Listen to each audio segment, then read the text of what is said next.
एक सिंपल सवाल, आपको पता है आपके मार्केटिंग के 100 रुपीज से कितने पैसे एक्चुअली सेल लाते हैं और कितना हवा में उड़ जाता है? और अगर इसका जवाब आपके पास नहीं है तो आप ऑलरेडी अपना बजट वेस्ट कर रहे हैं। मैंने छोटे से लेकर बड़े ब्रांड के साथ काम किया है और एक चीज मैंने बार बार देखी है, ज्यादातर बिजनेसेस अपनी मार्केटिंग बजट के 80% वेस्ट कर देते हैं। मतलब जो पैसा ग्रोथ में लगना चाहिए था वो एक्चुअली ड्रेन हो जाता है।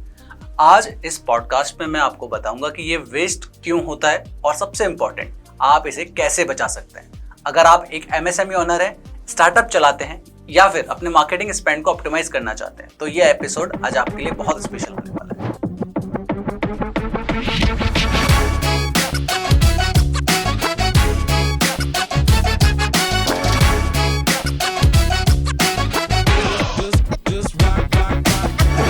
नमस्ते दोस्तों, मैं हूं मयंक जैन, एक बिजनेस कंसल्टेंट और मार्केटर।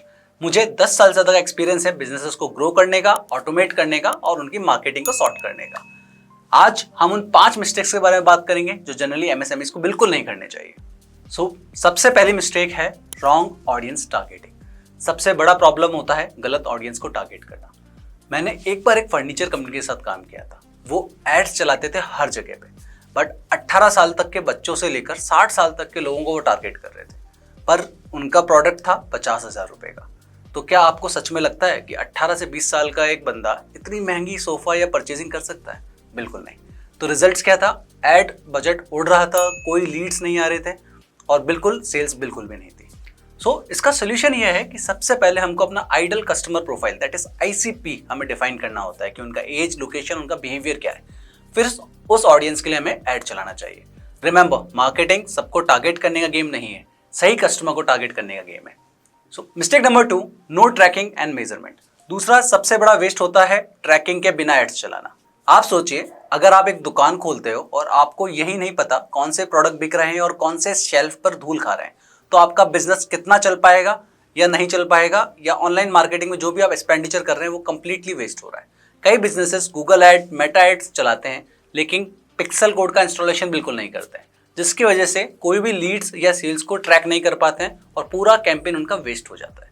तो क्या सोल्यूशन है इसका? बहुत सिंपल सोल्यूशन है। हर एड कैंपेन के लिए केपीआईज को फिक्स करना, जैसे CPL, ROI, conversion rate. Google analytics और सीआरएम टूल्स को आप यूज कर सकते हैं, अपने ऑटोमेशन टूल्स को यूज कर सकते हैं, जिससे जो भी इवन 1 रुपए भी आप खर्च कर रहे हैं तो उसका एक्सपेक्टेड रिटर्न आपके पास होता है। Now mistake number 3, that is chasing vanity matrix. तीसरी मिस्टेक है वैनिटी मैट्रिक्स पे फोकस करना, जैसे कि लाइक्स, फॉलोअर, व्यूज। मैं एक क्लाइंट के साथ था जो हमेशा कहता था कि हमें 1 लाख फॉलोअर चाहिए। मैंने उससे पूछा आपके बिजनेस का गोल क्या है? उन्होंने बोला सेल्स। फिर मैंने उन्हें समझाया 1 लाख फॉलोअर होने का मतलब सेल्स की गारंटी नहीं है, लेकिन 1000 सही फॉलोअर भी आपके प्रोडक्ट को खरीद सकते हैं। वो आपके लिए ज्यादा वैल्यूएबल है। और बहुत सिंपल सोल्यूशन है इस चीज का। मार्केटिंग का गोल वैनिटी नहीं, आरओआई होना चाहिए। सोशल प्रूफ जरूरी है, लेकिन उसके साथ लीड पाइपलाइन और नर्चरिंग इक्वली इंपॉर्टेंट है। याद रखिए, मार्केटिंग का असली स्कोर कार्ड बैंक बैलेंस है, ना कि इंस्टाग्राम लाइक्स बढ़ाना। Now mistake number 4, no lead nurturing. Fourth mistake है कि हम लीड्स को नर्चर नहीं करते हैं। हमने 100 लीड्स कलेक्ट करी पर उनमें से 90 को इग्नोर कर दिया, तो वो पैसे हमारे कंप्लीटली वेस्ट हो गए। बिजनेस ओनर एक्सपेक्ट करते हैं कि लीड आए और तुरंत हमारा क्लाइंट बन जाए, लेकिन रियलिटी के अंदर क्लाइंट डिसीजन लेने में 5 से 7 टच पॉइंट्स लेता है। मैंने एक एजुकेशन क्लाइंट के लिए व्हाट्सएप ऑटोमेशन को कंप्लीटली सेट किया था। अर्लियर उनकी इंक्वायरी क्लोज रेट 8% थी, but after lead nurturing methods को लगाने के बाद 20% से उनकी हाइक हो गया। मतलब कि सेम एड स्पेंड पे उनका रेवेन्यू डबल हो गया। तो बहुत सिंपल सोल्यूशन है, ईमेल, व्हाट्सएप और रीटारगेटिंग से अपने लीड्स को वार्म रखिए। फ्री वैल्यू दीजिए, गाइड्स, टिप या वेबिनार के थ्रू। फिर उन्हें कन्वर्जन के लिए पुश करिए। Now mistake number 5, wrong platform selection. 5th mistake है गलत प्लेटफॉर्म पे मार्केटिंग करना।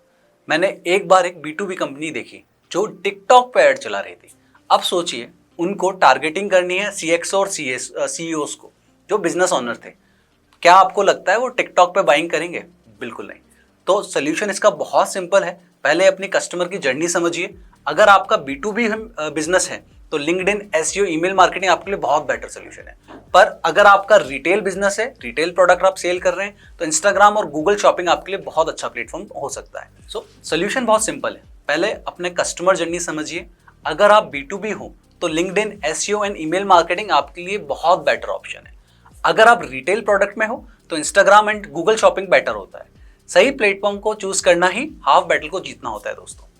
तो अब हम समझ गए होंगे कि बिजनेसेस अपने मार्केटिंग बजट का 80% क्यों वेस्ट कर देते हैं। गलत audience, no trackings, vanity chase, nurturing की कमी और गलत प्लेटफॉर्म का सिलेक्शन।